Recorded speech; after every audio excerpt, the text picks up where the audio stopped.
يعني الدنيا فضيت، ربنا هيجيب لي غيرك. مش هسيب الخلق وامسك في اللي مش فارق معاه. اوعى تفتكر اني ممكن اجي حايلك واشتكيلك. كنت فعلا حابة احبك بس مش اخر الحياة. الحاجات بتروح وتيجي، واللي فاضل ليا حزني. كان طبيعي تهون عليا لما تطلع برا حضني.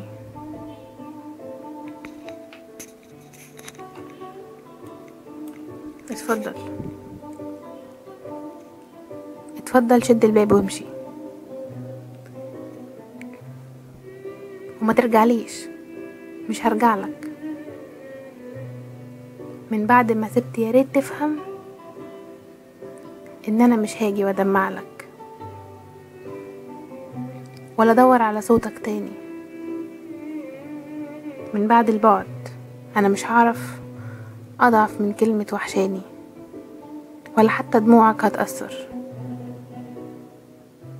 البنت انحبت واتسابت، مشاعرها الحلوة بتتكسر وبتجرح دايما من غير ليه. خلصت معاك معظم طاقتي، وبناء من دلوقتي عليه ما تقولش ازيك يا حبيبتي، ولا تسأل على اللي بفكر فيه. وياريت تاخد وياك صورتك والورد اللي انت جايبهولي، وانا هبعد خالص عن سيرتك، وهجيبها ان كان بس ضروري.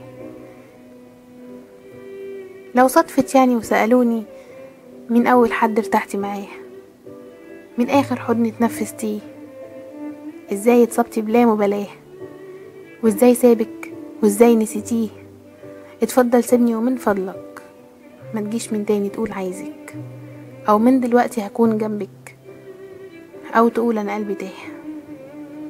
اوعى تفتكر اني ممكن اجي حايلك واشتكيلك. كنت فعلا حابة احبك بس مش اخر الحياة.